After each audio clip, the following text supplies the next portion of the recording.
साल 2009 में सहाफ़त की आज़ादी मुसलसल 8वें साल तनज़्ज़ुली का शिकार रिकॉर्ड की गई।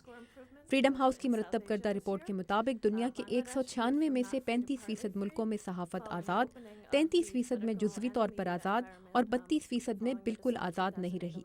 दुनिया की सिर्फ 16% आबादी को आज़ाद सहाफ़त और 44% को जुज़वी आज़ाद सहाफ़त मैसर रही, जबकि दुनिया की 40% आबादी अब भी उन मुल्कों में रहती है जहाँ सहाफ़त आज़ाद नहीं। आबादी के लिहाज से सहाफ़ती आज़ादियों की रैंकिंग में पाकिस्तान का नंबर 61वां है। This year, Pakistan remained pretty steady. The score was we improved it by 1 point. इस साल पाकिस्तान की सूरत हाल खासी मुस्तहकम रही। वहाँ सहाफ़ती आज़ादियों की सूरत हाल 1 पॉइंट बेहतर हुई। बेहतरी ज़्यादातर अदलिया की आज़ादी और चीफ जस्टिस की बहाली के बाद देखने में आई, लेकिन मजमूई तौर पर हमने आज़ादी सहाफ़त की सूरत हाल में बेहतरी नहीं देखी। हमें तशवीश है कि हुकूमत उन इस्लाहात पर तवज्जो नहीं दे रही जिसका उन्होंने वादा किया था, यानी मीडिया कवानीन के हवाले से और बेहतर कानूनी माहौल पैदा करने के लिए। हमें कबायली और दीगर इलाकों में सहाफ़ियों के खिलाफ तशद्दुद के बढ़ते हुए वाक़यात पर भी तशवीश है, और ये कि मुल्क में तशद्दुद के वाक़यात लाहौर और कराची जैसे शहरों में कैसे सहाफ़ियों की कारकर्दगी पर असरअंदाज हो रहे हैं। रिपोर्ट के मुताबिक इस साल जनूबी एशिया के 2 मुल्कों बांग्लादेश और भूटान के नाम उस फहरिस्त में शामिल हुए हैं जहां सहाफ़त जुज़वी तौर पर आज़ाद है। सब सहारन अफ्रीका, लातीनी अमरीका और मशरक़ वस्ता के ममालिक में आज़ादी सहाफ़त की सूरत हाल मज़ीद अबतरी का शिकार हुई है, जबकि चीन, ईरान, बर्मा और लीबिया समेत 10 मुल्कों में सहाफ़त की सूरत हाल को बदतरीन करार दिया गया है। कैरन कार्लिकर, जो सहाफ़ती आज़ादियों के हवाले से फ्रीडम हाउस की मुरतब करदा रिपोर्ट की मैनेजिंग एडिटर हैं, कहती हैं कि उनकी जायज़ा रिपोर्ट में सरकारी सेंसरशिप ही नहीं, उन पाबंदियों पर भी नज़र रखी जाती है जो मीडिया मालिकान या एडिटर्स की जानिब से लगाई जाती हैं।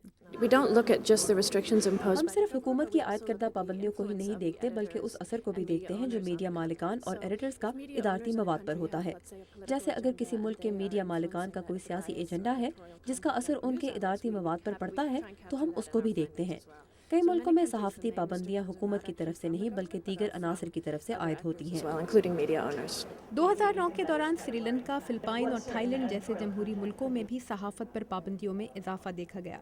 अफगानिस्तान की सूरत हाल में कोई बेहतरी रिकॉर्ड नहीं की गई, जबकि जमहूरी मुल्कों में भी सहाफ़ियों के लिए ख़तरात में इजाफा देखा गया।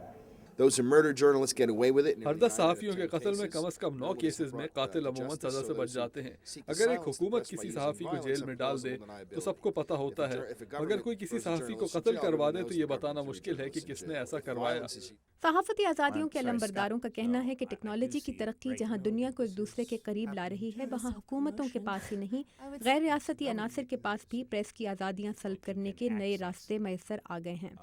इंटरनेट सर्च इंजन गूगल के public policy director Robert Boston कहते हैं कि चीन में गूगल को बंद करने के फैसले के सिवा कोई चारा नहीं था, मगर ज़रूरी नहीं कि दुनिया के हर आमरीत का शिकार मुल्क में ऐसे ही हालात हों, क्योंकि ये सवाल आज़ादी सहाफ़त का ही नहीं, माशी नुकसान का भी है। मेरा नहीं ख्याल कि आप एक मुल्क के तजर्बे से अपना हर नया मंसूबा डिज़ाइन कर सकते हैं।